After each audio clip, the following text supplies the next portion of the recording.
बिहार में विधानसभा चुनाव की हलचल बढ़ रही थी। कुछ महीने बाद ही चुनाव होने वाले हैं, लेकिन ये क्या, चुनाव से महज कुछ महीने पहले बिहार में कैबिनेट विस्तार कर दिया गया। हैरानी से भरे इस राजनीतिक घटनाक्रम पर चर्चाएं तेज हो गई हैं कि आखिर बिहार पॉलिटिक्स के धुरंधर नीतीश कुमार के दिमाग में क्या चल रहा है।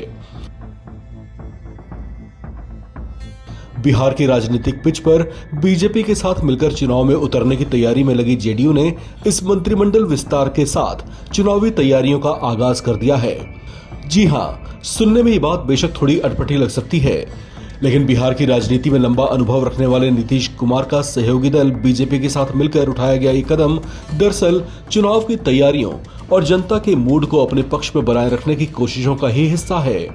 इस कैबिनेट विस्तार में बीजेपी के रणनीतिकारों ने अपने 7 कद्दावर नेताओं को मंत्री पद की शपथ दिलाकर ये संदेश दे डाला कि इस शासनकाल के अंतिम वक्त तक बड़े बड़े एक्सपेरिमेंट करने से वे पीछे नहीं हटेंगे। खास बात यह है कि मुख्यमंत्री नीतीश कुमार ने मंत्रिमंडल विस्तार से अपना हाथ खींच लिया, यानी अपना कोटा भी बीजेपी के हवाले कर दिया। तो इसके साधारण नहीं बल्कि मजबूत संकेत हैं, जिसे साथ लेकर एनडीए होने वाले विधानसभा चुनाव के चुनावी जंग में उतरने को आतुर है। अब इस रणनीति के 2 पहलू हैं। पहला, जेडीयू ने क्यों अपने कोटे से मंत्री नहीं बनाया, और दूसरा, बीजेपी ने क्यों साथ ही मंत्रियों को शपथ दिलाई।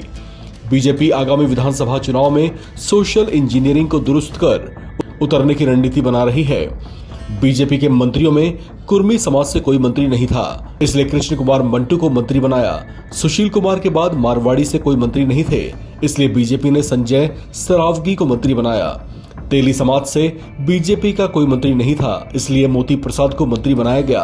बीजेपी ने मल्लाह जाति का ध्यान रखते हुए विधायक विजय मंडल को मंत्री बनाया। कुशवाहा समाज पर पकड़ को मजबूत करने की मुहिम में सम्राट चौधरी के साथ विधायक सुनील कुमार को मंत्री बनाया गया। भूमिहार जाति पर विशेष प्रभाव के लिए उप मुख्यमंत्री विजय सिन्हा के साथ जीवेश मिश्रा को मंत्री बनाया। राजपूत जाति को भी प्राथमिकता देते हुए विधायक राजू सिंह को मंत्री बनाया गया। जाहिर है बीजेपी का कोटा वोटर सवर्ण और वैश्य माने जाते हैं। बीजेपी ने इन पर भरोसा किया।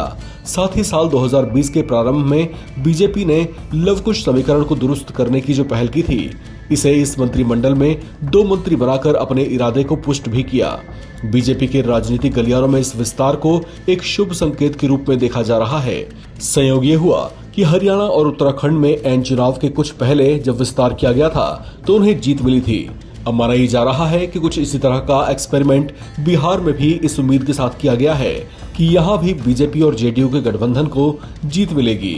कुल मिलाकर नीतीश कुमार और बीजेपी ने एक साथ मिलकर बड़ा दांव चल दिया है। लिहाजा बीजेपी और जेडीयू दोनों के राजनीतिक चाणक्यों के ये राजनीतिक कौशल की परीक्षा होने वाली है, जो विधानसभा चुनाव में देखने को मिलेगी। इस खबर में फिलहाल इतना ही। बाकी अपडेट्स के लिए आप बने रहें एनबीटी ऑनलाइन के साथ।